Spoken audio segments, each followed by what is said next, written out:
Mr. Speaker, it is a motion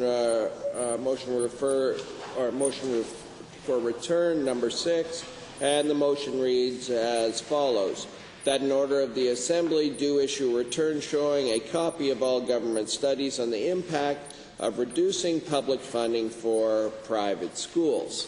As you're aware, Mr. Speaker, during my time in the House, I've asked the government from time to time of the appropriateness of funding private schools in this province.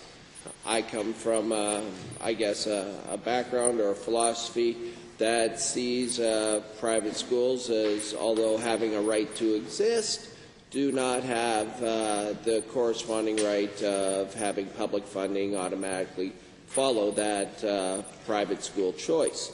In my view, private schools tend to separate and divide children on the basis of a couple of things: wealth, religion, and in some other cases on the basis of ability and or disability. In my view, government should be funding things that tend to bring people together.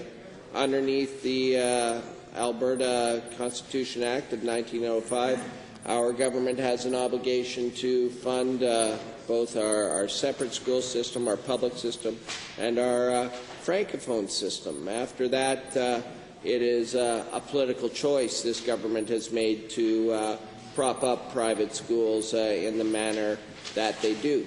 As an interesting note, Mr. Speaker, we are one of only a handful of provinces that fund private schools.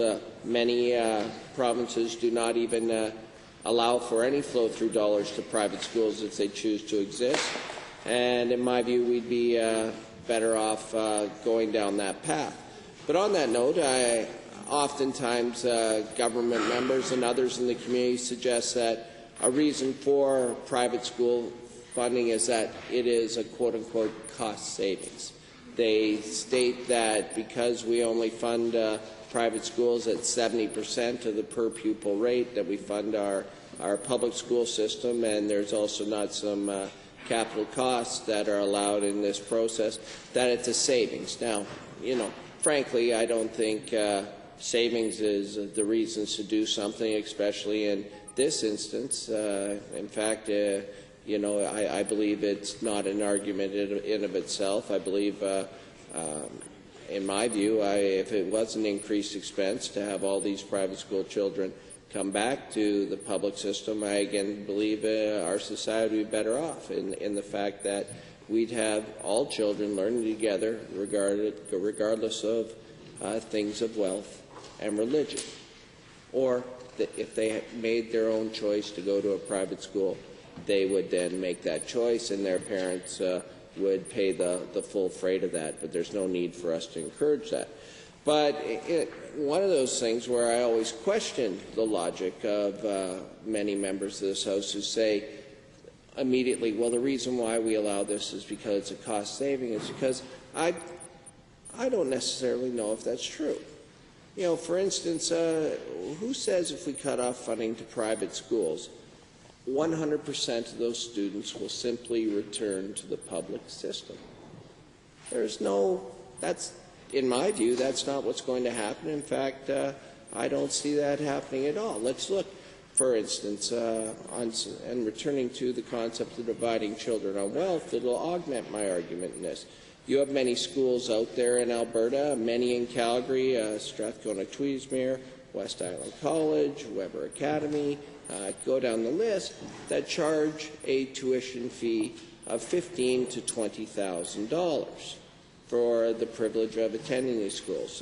Not to say nothing about the fact that the average Martha and Henry cannot send their kids to those schools, so why would we in fact fund them if they're not open to all Albertans to attend, again separating people in the wealth? But I also point out that the average income of parents going to West Island College is over $280,000 per year.